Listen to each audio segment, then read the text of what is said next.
பழசுக்கு எப்பவுமே மதிப்பு இருக்கு. ஒரே நிமிஷத்துல உங்களோட யூஸ் மொபைல்ஸை நம்ம டோஃபைல வித்துட்டு பணமா மாத்திக்கோங்க. சம்மர் ஹாலிடேஸ் வந்தாச்சு, நம்ம GT ஹாலிடேஸும் வந்தாச்சு. GT holidays, South India's #1 travel brand. Supreme Mobiles in Samsung Days 24-month no cost EMI up to 12,000 upgrade offer. வந்துட்டேன், ஆடிஷன் அட்டன் பண்ணிட்டேன், செலக்ட்னு சொல்லிட்டாங்க. அடுத்த நாள் வந்து நான் எங்கே தங்குறதுன்னு எனக்கு தெரியாது. புதுசாக மீடியா ஃபீல்டுக்குள்ளே வரும்போது எனக்கு மாடர்ன் ட்ரெஸ் போடுறதுக்கே எனக்கு இன்செக்யூரிட்டியாக இருந்தது. ஆக்சுவலி நான் வந்து மீடியா ஃபீல்டு போகும்போது ஆக்டிங் போகும்போதெல்லாம் உனக்கு வந்து ஆக்டிங் ஃபேஸே இல்லை, ஹீரோயின் லுக் கிடையாது. காலேஜ் டேஸில் நல்ல சப்பியாக நல்ல வெயிட் போட்டு பயங்கரமாக இருப்பேன். ஏன்னா நான் கிளாசிக்கல் டான்ஸரு, ஆனால் எந்த ஒரு இதுலேயுமே நான் பெர்ஃபார்ம் பண்ணல. இன்னொன்று ஆக்டிங்கில் இன்ட்ரெஸ்ட், பட் ஆனால் எந்த ஷார்ட் ஃபிலிம்ஸ்லேயோ எதுலேயோ போய் நான் நடிக்கவே இல்லை. ஷூட் பண்ணுவோம், அன்றைக்கி சாப்பிட காசு இருக்காது. மத்தியானம் டீ கடைக்கு போய் டீ பிஸ்கெட் சாப்பிட்டு வந்து அன்றைக்கி நாள் ஃபுல்லாக ஷூட் பண்ணுவோம். கருவாச்சி இதுக்கு செட் ஆகலை அப்படிம்பாங்க. இப்போ வந்து ஒருத்தி வெள்ளையாக இருந்தானா அவளை வந்து வெள்ளச்சி செம்மையாக இருக்கே, வெள்ளச்சி நல்லா இல்லை அப்படி மென்ஷன் பண்ண மாட்டாங்க. ஒய் டிக்டாக்கு அது இதுன்னு சொல்லி நான் கிரிஞ்சி பண்ணிட்டு இருந்திருக்கேன். அதெல்லாம் பார்த்துட்டு மூஞ்சிக்கு நேராகவே கலாய்ப்பாங்க. நான் சினிமாவுக்கு போகிறேன்னு நான் வந்து மற்றவங்ககிட்ட சொல்கிறதுக்கே தயக்கமாக இருக்கும். நேற்று முறப்பொண்ணு வீடியோ ரிலீஸ் ஆகி நேற்று FBயில் அப்லோட் பண்ணோம். முதல் கமெண்டே பிடிக்கவும் வரல, ஒன்றும் வரல, இதெல்லாம் ஒரு மூஞ்ச விஜய் நினைப்பு இவனுக்கு, போய் வேலையை பாடுறா டேஷ் டேஷ் டேஷ்ன்ட்டு கமெண்ட். இங்கே வந்துட்டு ஆடிஷனே இல்லாமல் ஜாயின் பண்ணதான் நான் ஒருத்தி தான் இருப்பேன் போல். ஊர் பக்கம் போனால் சொந்தக்காரங்களை பார்க்கும்போது என்ன வேலைக்கு போகிற அப்படின்னு கேட்குறாங்க. இந்த மாதிரி நான் யூடியூப்பில் டேரக்டராக இருக்கேன், ஆக்ட் பண்ணிகிட்ருக்கேன். சரி அது இருக்கட்டும் பா, நீ என்ன வேலைக்கு போகிறேன்னு கேட்குறேன். சும்மா ஏதோ வீடியோ பண்ணி போட்டுட்ருக்கான், ஃபேஸ்புக்லேயோ இல்லை எங்கேயாவது ரீல்லையோ என்னை பார்த்தா இங்கே பாரு என்ன ஆட்டம் ஆண்டுக்கிறான்னு வேலைக்கு போகிறேன். ரியலி ஹாப்பி முறப்பொண்ணில் நான் ஒர்க் பண்ணது. பட் இந்த மூமெண்ட்டில் என்னோட பெயினையும் ஷேர் பண்ணணும்னு தோணுது. நான் ஹாப்பியும் இல்லை. இல்லை இது ஒன்று இங்கே பேச வேண்டிய இடம் இது கிடையாதுல்ல. நான் இங்கே வர்றதே வந்து யாருக்குமே பிடிக்கல. வணக்கம் வணக்கம் வணக்கம் வணக்கம் வணக்கம். எல்லாரும் எப்படி இருக்கீங்க? நல்லா இருக்கேங்க, சூப்பராக இருக்கேன். கடன் இல்லைன்னா அவன் மனுஷனே கிடையாது அப்படின்ற மாதிரி சொன்னாங்க. ஸோ வந்து அது எந்த அளவுக்கு யதார்த்தமாக எல்லாருக்கிட்டையும் பரவி இருக்கோ, அதே சமயத்தில் உங்கள் கண்டென்ட்டுமே எல்லார் மத்தியிலையுமே ரொம்ப யதார்த்தமாக பரவி இருக்குது. சூப்பராக பண்ணிட்டு வரீங்க. ஸோ எஸ், ஃபஸ்ட்டு நீங்கள் இந்த சேனலுக்கு எப்போ வந்தீங்க, எப்படி வந்தீங்க அது சொல்லுங்கள். நான் வந்து ஜூனியர் ஆர்டிஸ்ட்டாக தான் போயிட்டுருந்தேன். ஒரு 2-3 மூவிக்கு போனேன். ஸோ இங்கே வந்து சுப்புலக்ஷ்மி அக்கா இருக்காங்கள்ல, அவங்க எங்கிட்ட ஆடிஷன் இருக்காங்க. அவங்கள ஒரு ஷூட்டில் தான் பார்த்தேன். ஸோ அப்போ தான் மீட் பண்ணுறவங்கள. அப்போது நீங்கள் நல்லா பண்ணுறீங்களே, ஓகே நீங்கள் இன்டர்வியூ அட்டன் பண்ண, நானும் இப்போ தான் பண்ணுறேன் அப்படின்னாங்க. அப்போது ஓகே அப்படின்னு சொல்லிட்டு அட்டன் பண்ணும்போது ஒரு 2021 நான் இன்டர்வியூ அட்டன் பண்ணேன். ஒரு 6 months கழிஞ்சு தான் இங்கே வந்து ஜாயின் பண்ணேன். ஸோ லக்கியாக இங்கே EMIயில் ஜாயின் பண்ணி இப்போது ஒரு 4 பேருக்கு தெரியுதுன்னா பார்த்துக்கோங்க, அந்த அளவுக்கு போயிட்டுருக்கு. ஆக்சுவலாக நான் விஷுவல் கம்யூனிகேஷன் தான் படிச்சிருந்தேன். ஸோ என்னன்னா எங்கள் ஃப்ரெண்ட்ஸ்குள்ளேயே நாங்கள் அப்படியே வந்துட்டு ஷார்ட் ஃபிலிம்ஸு, வெப் சீரிஸு இதெல்லாம் படித்து இதெல்லாம் பண்ணீங்களா? ஆமாம், இதெல்லாம் பண்ணிட்டு இருந்தோம். பண்ணீங்களா? பண்ணியிருக்கோம். ஸோ அப்படி வந்து ஒரு வெப் சீரிஸோட சின்னதாக ஒரு ஸ்க்ரீனிங் மாதிரி பண்ணோம். அப்போ நாங்கள் வந்துட்டு EMI டீமை இன்வைட் பண்ணியிருந்தோம். ஸோ பிரசாந்த் அண்ணா அவங்கெல்லாம் டேரக்டர்ஸ் எல்லாம் வந்திருந்தாங்க. ஸோ அதிலிருந்து பார்த்து சரி நீங்கள் எங்கள் சேனலுக்கு வாங்க அப்படின்னு சொல்லிட்டு கூப்பிட்டாங்க. ஸோ அப்படி தான் நான் இங்கே வந்தேன். இங்கே வந்துட்டு ஆடிஷனே இல்லாமல் ஜாயின் பண்ணதான் நான் ஒருத்தி தான் இருப்பேன் போல். 22 வந்தேன் நான். 3 years ஆக போகுது. ஸோ நல்லா போயிட்டுருக்கு, இன்னமும் நல்லா போகணும்னு நினைக்கிறேன். 2019 இங்கே வந்தேன். ஆக்சுவலி எனக்கு வந்து கோயம்புத்தூர்லலாம் எனக்கு யாரும் பெருசாக தெரியாது. EMI சேனலுக்கு முன்னாடி ஒரு சேனல் இருந்துச்சு, அதுக்காக தான் போட்டிருந்தாங்க. வந்துட்டேன், ஆடிஷன் அட்டன் பண்ணி அன்றைக்கி ஈவினிங் வரைக்கும் வெயிட் பண்ணிட்டு இருந்தேன். செலக்ட்டுன்னு சொல்லிட்டாங்க. எனக்கு ரொம்ப சந்தோஷம். அதுக்கப்புறம் என்ன ஒரு டாஸ்க்குனாக்க, அடுத்த நாள் வந்து நான் எங்கே தங்குறதுன்னு எனக்கு தெரியாது, எங்கே போகிறதுன்னு எனக்கு தெரியாது. அன்றைக்கி நைட்டு வந்து பஸ் ஸ்டாப்லேயே காந்திபுரம் பஸ் ஸ்டாப்பில் அங்கங்கே ஸ்டே பண்ணிவிட்டு அங்கே வந்துட்டு அடுத்த நாள் வந்து ஷூட்டிங் ஸ்பாட்டுக்கு வந்துட்டேன். ஆனால் ஆக்டராக தான் நான் வந்தேன். நான் அதை தாண்டி வந்து டெக்னிக்கலாக கற்றுக்குங்க, போக போக உங்களுக்கு சான்ஸ் கொடுக்குறோம் அப்படின்னு சொன்னதுனால assistant cameraman, assistant director, production பார்க்குறது அந்த மாதிரி பண்ணிகிட்டு இருந்தேன்.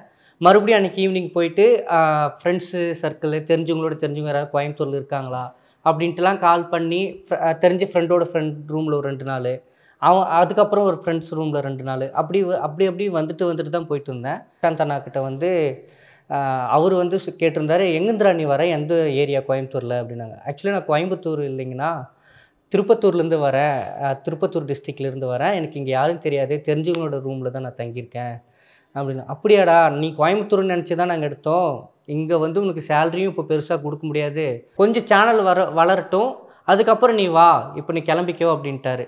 அன்றைக்கி நாள் ஃபுல்லாக மனசில் ஓட்டிகிட்டே இருந்துட்டு அன்றைக்கி ஈவினிங் போய், ஆனால் அங்கே ஆஃபீஸ்லேயே நான் ஒரு தங்கிக்கிட்டுமா அப்படின்னு கேட்டேன்.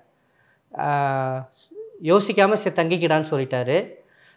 அங்கேருந்து ஸ்டார்ட் பண்ண ஜேர்னி தான். அங்கேருந்து இப்போ ஒரு 6 இயர்ஸாக அவர் கூட ட்ராவல் பண்ணிகிட்ருக்கோம். EMI சேனல் ஸ்டார்ட் பண்ணோம், அது கூட இருக்கேன். அப்புறம் அசிஸ்டன்ட் கேமராமேன், அசிஸ்டன்ட் டைரக்டராக ஒரு 1.5 இயர்ஸ் என்னோடய சீனியர் டைரக்டர்ஸ் எல்லாருக்கிட்டையும் நான் அசிஸ்டன்ட் டைரக்டராக ஒர்க் பண்ணிகிட்டு இருந்தேன்.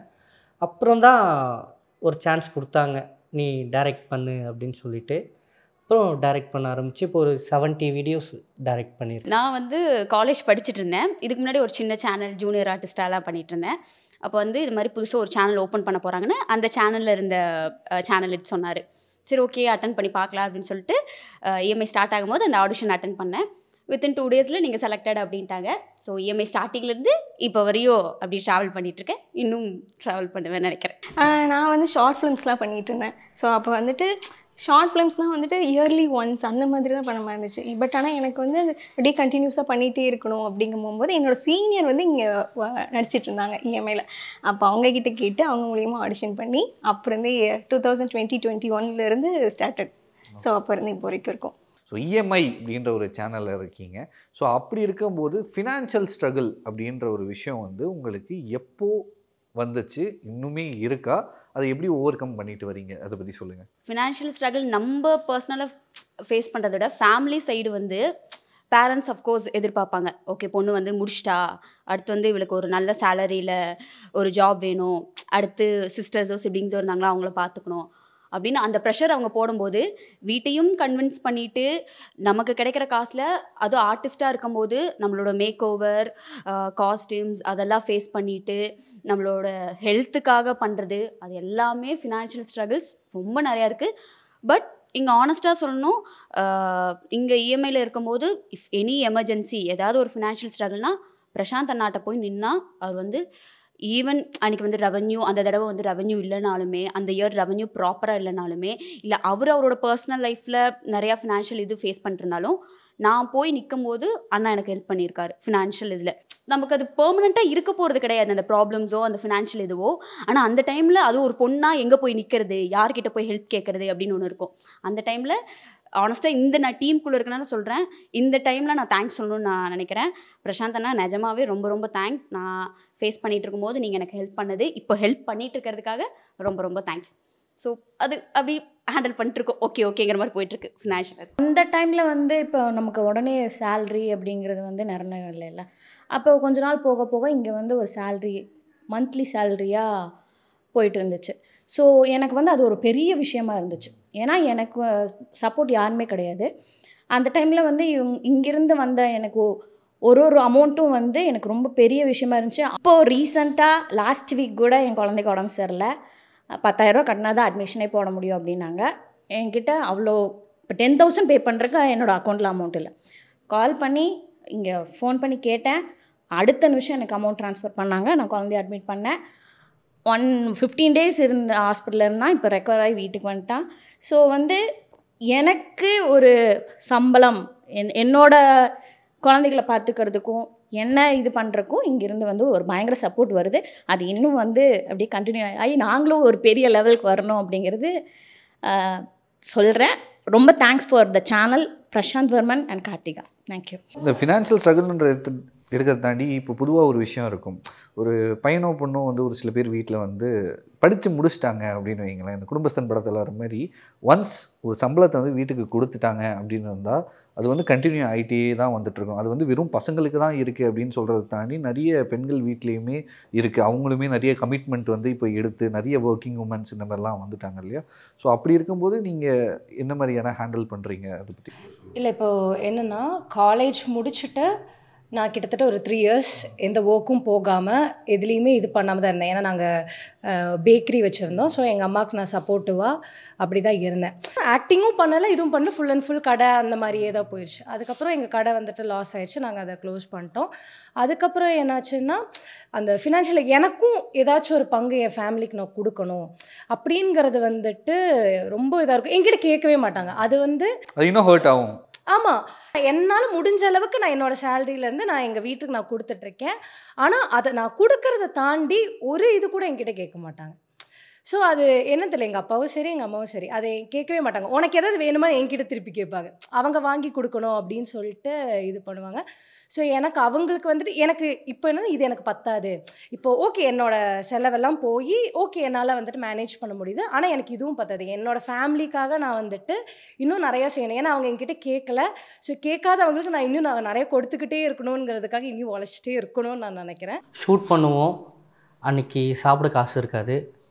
மத்தியானம் டீ கடைக்கு போய் டீ பிஸ்கெட்டு சாப்பிட்டு வந்து அன்றைக்கி நாள் ஃபுல்லாக ஷூட் பண்ணுவோம். மொதல் 2 வருஷம் ரொம்ப கஷ்டப்பட்டோம். ஆஃபீஸ் போட்டாச்சு, ஆஃபீஸ்க்கு ரெண்ட்டு கொடுக்கணும், வர கோ ஆர்டிஸ்ட்டுக்கு பெட்ரோல் அலோன்ஸ் கொடுக்கணும்.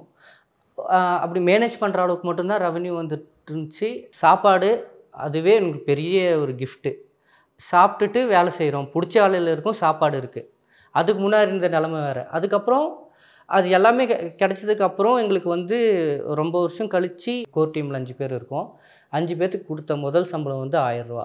அதுக்கப்புறம் தான் கொஞ்சம் கொஞ்சமாக இன்க்ரீஸ் பண்ணி இப்போது மேனேஜ் பண்ணுற அளவுக்கு ஒரு பெரிய சேலரி கொடுக்குறாரு. ரெவன்யூ வந்தாலும் சரி வரலனாலும் சரி ஒரு கமிட்மெண்ட் கொடுத்துட்டோம். அவங்க ஃபேமிலிக்குன்னு ஒரு கமிட்மெண்ட் கொடுத்துருக்காங்க பசங்க, கொடுக்கணும்னு சொல்லிவிட்டு அவர் தான் மேனேஜ் பண்ணி இப்போ வரைக்கும் கொடுத்துட்ருக்காரு. சப்போஸ் மறுபடியும் அது ஸ்டார்டிங் ஸ்டேஜ் போனாலும் ரெவன்யூ வரலனாலும் இஎம்ஐயில் எப்பவும் இருப்போம். அது இருந்து பண்ணி கொடுப்போம். இஎம்ஐ தான் எல்லாமே. ஸ்டார்டிங் வந்து நம்ம வந்து ஊர்லேருந்து வந்து நமக்கு தங்கக்கூட இடம் இல்லாமல் அந்த மாதிரி சுற்றி இருந்த டைமு இப்போ வந்து நம்ம ஒரு லெவலில் இருக்கேன். இந்த 2 விஷயத்தையும் எப்படி பார்க்குறீங்க நீங்கள்? ஒரு மேஜிக் மாதிரி தான் இருக்குது. புதுசாக ஒரு பேட்ச் ஒரு 5 பேர் ஒரு 10 பேர் வந்து ஜாயின் பண்ணுறாங்கன்னா அவங்களுக்குன்னு தனியாக ஃப்ரெஷர்ஸ் மீட்டிங் வைப்போம். அப்படி வைக்கும்போது ஒவ்வொரு முறையும் எக்ஸாம்பிளாக காட்டுறது என்ன தான் காட்டுவார். அது எனக்கு ரொம்ப ப்ரௌட் மூமெண்ட்டாக இருக்கும். எங்கேருந்தோ ஒரு திருப்பத்தூர் மாவட்டத்துலேருந்து ஒரு சின்ன கிராமத்துலேருந்து கோயம்புத்தூரில் ஒருத்தர் கூட தெரியாமல் கிளம்பி வந்தவன் இப்போது இந்த ஸ்டேஜில் இருக்கான். ஸோ 2 விஷயம் எப்போவுமே சொல்லுவார் அவர். அவர் சொன்னதை நான் ஃபாலோ பண்ணேன். ஒன்று பொறுமையாக இருக்கணும், இன்னொன்று அதுவும் பொறுமையாக இருக்கணும். 2 இருந்தால் கண்டிப்பாக என்றைக்காவது, ஏன்னா இன்றைக்கி கிடைக்கிறது நாளைக்கு கிடைக்கலாம், இல்லை அடுத்த வாரம் கிடைக்கலாம். அது அங்கே தான் இருக்குது. ஆனால் எடுத்த உடனே கிடச்சிடணும். நிறைய பேர் டீமில் வந்து சான்ஸ் கிடைக்கல, இவ்வளோ தான் கொடுக்க மாட்டேன்றாங்கன்னு போனவங்களும் இருக்காங்க. ஸ்டார்டிங்கிலிருந்து அவர் சொன்ன அந்த 2 ஃபார்முலாவை ஃபாலோ பண்ணி இருந்தால் இப்போது எனக்கு ஓரளவுக்கு நல்லாவே வந்து ஒரு ரீச் கிடச்சிருக்கு. நான் டைரக்ட் பண்ணுறேன், நான் ஒரு நல்ல ஆக்டராக உட்காந்துருக்கேன், எனக்கு ஒரு நல்ல சேல்ரி. ஷூட்டிங்னு வந்தால் ப்ரொடக்ஷன் சாப்பாடு தான், அங்கேயே சமைச்சிருவாங்க. வெளியில் ஷூட் போனாலும் ஹோட்டலில் போய் சாப்பாடு வாங்கினாலும் அமௌண்ட் அனுப்பிடுவாங்க. ஸோ இது வந்து எனக்கு அங்கேருந்து இங்கே திரும்பி பார்க்கும்போது ஒரு மேஜிக் மாதிரி தான் இருக்குது. ஆனால் நிறைய கஷ்டப்பட்டு வந்திருக்கும் டீமோட. ஆக்சுவலி நான் வந்துட்டு காலேஜ் முடிச்சுட்டு ஒர்க் ஜாயின் பண்ணிட்டேன். ஜாயின் பண்ணதுக்கப்புறம் தான் வந்து எனக்கு ஆக்டிங்கில் இன்னும் ரொம்ப இன்ட்ரெஸ்ட் வந்துருச்சு. ஸோ அப்போ நான் வந்து ஒரு அமௌண்ட் வந்து வீட்டுக்கு கொடுத்துட்ருக்கேன். அதை வந்து என்னால் ஸ்டாப் பண்ணவும் முடியாது. பட் ஆனால் ஆக்டிங்கில் இருக்க இன்ட்ரெஸ்ட்டையும் விடவும் இல்லை. அப்படிங்கும்போது நான் பிரசாத் அண்ணாட்ட மட்டும் தான் சொன்னேன், அண்ணா எனக்கு இப்படி ஒரு ஸ்ட்ரகிள் இருக்குது. அப்படிங்கும்போது அண்ணா சொன்ன வார்த்தை, ஃப்ளெக்சிபிள் தான்மா, நீ இது பண்ணிக்கோ அப்படின்னு சொல்லிட்டு. ஸோ இது வந்து எங்கேயுமே நமக்கு கொடுப்பாங்களான்னு கேட்டால் கொடுக்க மாட்டாங்க. இந்த மாதிரி ஃப்ளெக்சிபிளாக பண்ணி கொடுக்குறது ஆக்சுவலி சாட்டர்டே சண்டேஸை என்னோடய ஃப்ரீ டைம் அந்த மாதிரி டைம்லாம் கேட்டு டேரக்டர்ஸாக இருக்கட்டும், பிரசாந்த் அண்ணாவாக இருக்கட்டும், என்னோடய டைம் கேட்டு என்னோடய ப்ரிஃபரன்ஸ் கேட்டுட்டு அதுக்கேற்ற மாதிரி டைம் பண்ணி தருவாங்க. ஸோ அதுக்கு வந்து ரொம்ப ரொம்ப தேங்க்ஸ் பிரசாந்த் அண்ணாக்கு. அண்ட் நான் இப்போவும் அப்படி தான் ஃபினான்ஷியலாக வந்துட்டு நான் ஸ்ட்ரகிள் பண்ணுறது எப்படின்னா, நான் வேறு ஒரு ஒர்க்கும் பண்ணுறேன், ப்ளஸ் இங்கேயும் ஆக்ட் பண்ணுறேன். ஸோ இது இப்படி தான் ஹேண்டில் பண்ணுறேன். எந்த டைமில் நீங்கள் வந்து இன்செக்யூராக ஃபீல் பண்ணியிருக்கீங்க? காலேஜ் டேஸில், என்னோடய காலேஜ் டேஸில் நல்ல சப்பியாக நல்ல வெயிட் போட்டு பயங்கரமாக இருப்பேன். ஏன்னா நான் கிளாசிக்கல் டான்ஸரு. ஆனால் எந்த ஒரு இதுலேயுமே நான் பெர்ஃபார்ம் பண்ணல. எதுலேயுமே நான் போய் கல்ச்சுரல்ஸ்லேயோ எதுலேயுமே என்னோடய இது காமிக்கவே இல்லை.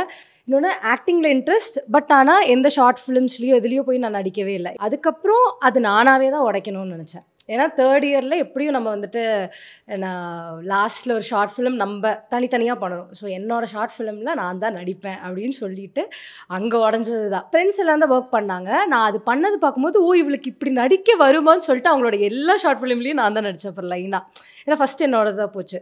ஸோ அந்த இடத்துல எனக்கு காலேஜில் தான் அந்த இன்செக்யூரிட்டி இருந்தது, அங்கே தான் அது உடஞ்சி. இப்போ நான் இங்கே வர்றதே வந்து யாருக்குமே பிடிக்கல. அப்போது ஒரு சிலவங்கெல்லாம் இந்த ஃபீல்டுக்குள்ளே போனால் இவங்க வந்து மாறிடுவாங்கன்னா எப்படி மாறிடுவாங்க? அவங்க டைமுக்கு போவாங்க வருவாங்க, வீட்டில் வந்து ஒரு ஃபேமிலியை பார்த்துக்க மாட்டாங்க, எந்த ஒரு ஃபங்க்ஷனும் அட்டன் பண்ண மாட்டாங்க, ஸோ வந்து ஒபே பண்ண மாட்டாங்க, அந்த மாதிரிலாம் இருந்துச்சு. இவங்க இப்படி பேசிகிட்டே தான் இருப்பாங்க. நான் வந்து போய் இங்கே நம்மளோட லைஃப்பில் ஃபஸ்ட்டு ஸ்டெப் எடுத்து வச்சா தான் மற்ற ஃபஸ்ட்டு போகும்போது என்ன சொன்னாங்கன்னா, உன்னை ஒன்றும் தெரியாது, இது என் சேனல் வந்து பண்ணால யூடியூப்லலாம் என்ன தெரிய போகுது அப்படின்னு பேசினவங்க இப்போது ரெஜி இருக்காளா அவளை பார்க்க தான் வீட்டுக்கு வரோம் அப்படிங்கிற மாதிரி மாறி போச்சு. ஸோ என்னென்னா ஃபேமிலி சைடில் தான் எனக்கு பயங்கர இன்செக்யூராக இருந்துச்சு. இப்போ கொஞ்சம் பிரேக் ஆகிடுச்சு இல்லையா? இப்போல்லாம் வந்து நம்ம என்ன சொல்கிறோமோ அதுதான். எல்லா கேர்ள்ஸ்க்கு இருக்க மாதிரி மீடியா ஃபீல்டுக்குள்ளே வரும்போது நம்ம என்ன ஃபீல் பண்ணுவோம், அந்த இன்செக்யூரிட்டி தான் இருந்தது. புதுசாக மீடியா ஃபீல்டுக்குள்ளே வரும்போது எனக்கு மாடர்ன் ட்ரெஸ் போடுறதுக்கே எனக்கு இன்செக்யூரிட்டியாக இருந்தது. பிகாஸ் எனக்கு பிரச்சனை இல்லை, ஐ ஆம் ஹாப்பி வித் தட். நான் என்ன காஸ்டியூம் போட்டோன்னா எனக்கு கம்ஃபர்டபுள் நான் போட்டுப்பேன். பட் சுற்றி இருக்கவங்களுக்கு வந்து மீடியா ஃபீல்ட் போகிறோன்னா அவள் பற்றி அவள் காஸ்டியூம்லேருந்து எல்லாத்தையும் அவள் சேஞ்ச் பண்ணிட்டா, அவள் ஒரு மாதிரி நடந்துக்கிறா பாரு. அஃப்கோர்ஸ் அக்கா சொன்ன மாதிரி நானும் ஃபேஸ் பண்ணியிருக்கேன் எல்லாரும் சொல்கிறது.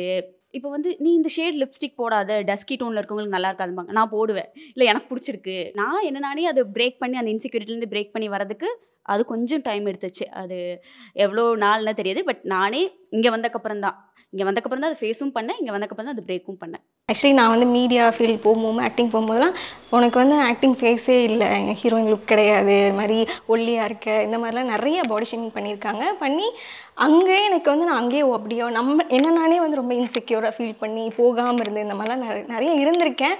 அதுக்கப்புறம் அதை நானே பிரேக் பண்ணி ஒரு கட்டத்தில் இல்லை நம்ம போகிறோம், என்னென்னு நமக்கு ஃபஸ்ட்டு நமக்கு அது இருக்கா, நம்ம ஃபஸ்ட்டு ட்ரை பண்ணலாம், ஒரு ட்ரை பண்ணி பார்ப்போமே அப்படின்னு சொல்லி ஸ்டார்ட் பண்ணது. நான் இந்த மீடியா ஃபீல்டுக்கு வந்ததே இன்செக்யூராக இருந்ததுனால தான். ஸ்கூல் டைம் காலேஜ் டைம்லாம் ரொம்ப டஸ்கியாக இன்னும் ஒல்லி, அதுக்குன்னு இப்போ அழகாயிட்டியான்னு கேட்காதீங்க.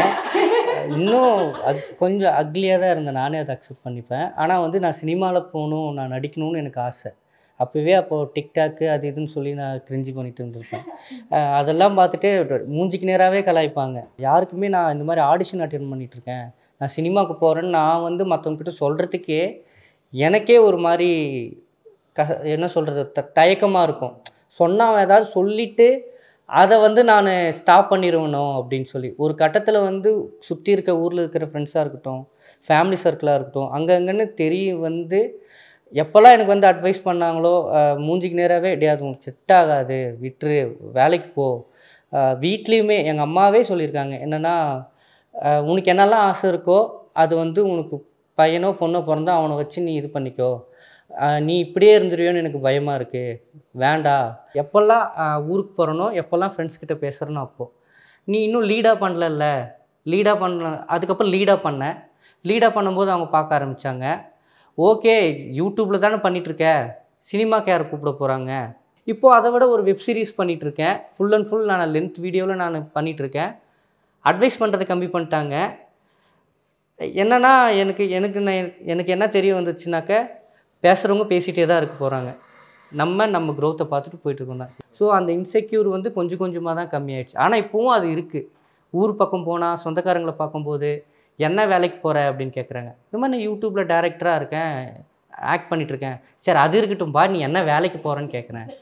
வேலையே தான்யா, போய் பாருங்கள் யூடியூப்பில் அப்படின்ட்டு. அதெல்லாம் வேலைன்னு சொன்னேன்.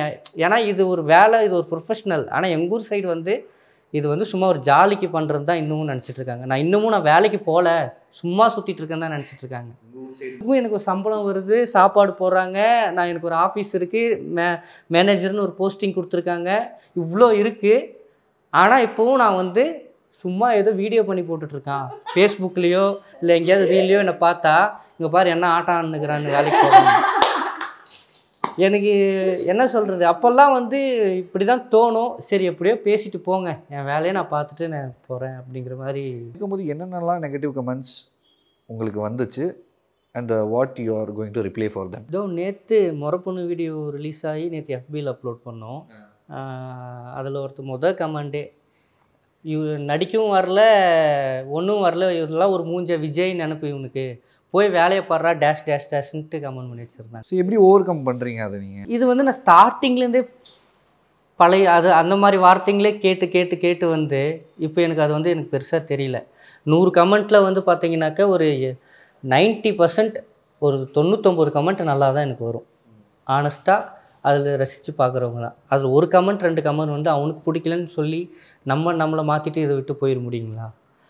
ஸோ எனக்கு பிடிச்சதை நான் பண்ணிகிட்ருக்கேன். என்னோடய இஎம்ஐயில் என்னோடய ஃபஸ்ட்டு வீடியோலேயே கமெண்ட் வந்தது, யார் இவங்க வேண்டாம், இவங்களை வச்சு வீடியோ போடாதீங்க, எங்களுக்கு பிடிக்கவே இல்லை அப்படின்னு சொல்லிட்டு அந்த கமெண்ட் பார்த்து எங்கள் அம்மா ரொம்ப ஃபீல் பண்ணாங்க. பட் எனக்கு அந்த ஃபீலிங் எனக்கு இல்லவே இல்லை. பிகாஸ் என்னென்னா அது எங்கள் அம்மா இன்னும் நிறைய பேர்த்துக்கிட்ட சொல்லுவாங்க, நான் பெரிய விஜய் ஃபேன், நான் ரொம்ப பெரிய விஜய் ஃபேன். அவரை இன்னமும் கலாய்ச்சிட்டு தான் இருக்காங்க, இன்னமும் இது பண்ணிகிட்டே தான் இருக்காங்க. அவர் அதெல்லாம் பெருசாக எடுத்துக்கவே இல்லை. ஸோ அவரோட இதுலேருந்து நான் அதை கற்றுக்கிட்டேன். ஸோ என்னை பற்றி நீ என்னமோ சொல்லிட்டு போ, நான் அதை பற்றி கவலையே பண்ண மாட்டேன். ஸோ என்னை பற்றி நீ பெருமையாக பேசுனியா, அதுவும் நான் வந்துட்டு பெருசாக ஓகே தேங்க்யூ அப்படிங்கிற மாதிரி தான் இருக்குமே தவிர, நான் அதுக்கும் ரொம்ப எக்ஸைட் ஆக மாட்டேன், இதுக்கும் எக்ஸைட் ஆக மாட்டேன். ஸோ உனக்கு பிடிக்கலையே நீ அதை பார்க்காத, வேறு ஏதாச்சும் பாரு அப்படிங்கிற மாதிரி தான் என்னோட இதே தவிர வேறு அதை நினச்சி ஃபீல் பண்ணிவிட்டு எதுவும் கிடைக்க போகிறதில்ல. ஒரு கமெண்ட் 2 கமெண்ட் அப்படி தான் வரும். நான் ஃபஸ்ட்டு லீட் பண்ண வீடியோவில் என்னென்ன நான் வீடியோ பண்ணியிருக்கேனோ அது எல்லாமே வந்து எனக்கு ரெஜித்தானா இது பண்ணியிருக்காங்க, இதுக்கான இது இவங்க கொடுத்துருக்காங்க, அவுட்புட் வந்து கொடுத்துருக்காங்க அப்படிங்கிற மாதிரி இருக்கிற வீடியோஸில் ஃபுல்லாக பாசிட்டிவ் கமெண்ட்ஸ் தான். எனக்கு ரொம்ப பெருமையாக தான் இருந்தது. என்னடா ஒரு கமெண்ட் 2 கமெண்ட் வந்த இடத்துல இப்போ இவ்வளோ கமெண்ட் ரெஸ்டாக்கான்னு சொல்லி வரும்போது எனக்கு ரொம்ப பெருமையாக இருந்துச்சு. அதனால் எனக்கு நெகட்டிவிட்டி அவ்வளோ தெரியல. நான் வந்து ஐயோ இல்லைங்க, நாளே டேக் இட் ஈஸி அப்படிலாம் சொல்லவே மாட்டேன். நான் பார்த்து ஃபீல் பண்ணுவேன், ஏன்னா எனக்கும் வலிக்கும் இல்லை. ஃப்ரெண்ட்ஸ் சொல்லுவான் அடிக்கடி, அதில் வந்து நீ இத்தனை கமெண்ட்ஸ் உன்னை பற்றி நல்லா வந்திருக்கு, அதில் வர 1-2 கமெண்ட்டுக்காக எதுக்கு நீ இவ்வளோ ஃபீல் பண்ணுற, என்னென்ன வரும் அந்த 1-2 உங்களுக்கு? இவங்க இதுக்கு செட் ஆகலை அப்படிம்பாங்க. அப்புறம் வந்து சில இதில் வந்து இது பாராட்டாக சொல்லுவாங்க, கருவாச்சி நல்லா இருக்கா அப்படிம்பாங்க. சில இதில் வந்து கருவாச்சி இதுக்கு செட் ஆகலை அப்படிம்பாங்க. எனக்கு அந்த இடத்துல இப்போ வந்து ஒருத்தி வெள்ளையாக இருந்தானா அவளை வந்து வெள்ளச்சி செம்மையாக இருக்கே, வெள்ளச்சி நல்லா இல்லை அப்படி மென்ஷன் பண்ண மாட்டாங்க. ஏன் அதை ஏன் ஒரு நேமாக எடுத்துகிட்டு வராங்க அப்படின்னு எனக்கு தோணும். சரி ஓகே நீ போட்டுக்க. பட் அந்த இடத்துல நான் ஃபீல் பண்ணுவேன், உட்காந்து மேபி கொஞ்சம் நேரம் உட்காந்து அழுவேன் எல்லாம் பண்ணுவேன். ஓகே அது அந்த டைமில் ஃபீல் பண்ணிவிட்டு அதுக்கப்புறம் நான் எனக்கு நானே இது பண்ணிவிட்டு, இல்லை ஸ்ரீ இதுலேருந்து நீ வெளியே வரணும் அப்படின்னு சொல்லிட்டு அதுலேருந்து என்ன நானே தேத்திக்கிட்டு வெளியே வர்றது தான். பட் அது இருக்கும், அதை இவங்க சொன்ன மாதிரி விஜய்க்கே வருது, அப்போ நமக்கும் வருமே. நம்ம இன்னும் பெருசாக அச்சீவ் பண்ணாலும் வரும். அது சொந்தக்காரங்களாக இருக்கட்டும், முகம் தெரியாதவங்களா இருக்கட்டும் வரும். பட் இட்ஸ் ஓகே, நம்மளே தேத்திட்டு வரது தான். ரீசெண்டாக முறப்பொண்ணில் ஒன்று வந்துருந்துச்சு. என் பேர் வந்து அதில் கனகா கூட போனாவே இந்த வேலையை செத்துருவான் அப்படின்னு தான் இருந்துச்சு கமெண்ட் ஃபுல்லாக. அப்போ வந்துட்டு ஆனால் அவங்களுக்கு போய் நாங்கள் எக்ஸ்பிளைன் பண்ண முடியாது, இதுதான் ஸ்டோரி இப்படி தான் இருக்கும் அப்படின்னு சொல்லிட்டு. அதனால் ஜஸ்ட் மூவ் ஆன் அப்படியே போயிடுறேன். Thank you so much. ரொம்ப அழகாக பேசுனீங்க, ரொம்ப அழகாக நிறைய விஷயத்த ஷேர் பண்ணிக்கிட்டீங்க. கடைசியாக யார் பாட்டு பாடி முடிக்கிறா அந்த இன்டர்வியூவை?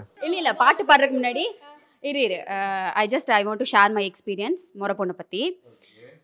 ஏன்னா இதை விட்டு எனக்கு சான்ஸ் கிடைக்குமா தெரியல. ஐ எம் ரியலி ஹாப்பி முறப்பொண்ணில் நான் ஒர்க் பண்ணது. பட் இந்த மூமெண்ட்டில் என்னோட பெயினையும் ஷேர் பண்ணணும்னு தோணுது. நான் ஹாப்பியும் இல்லை.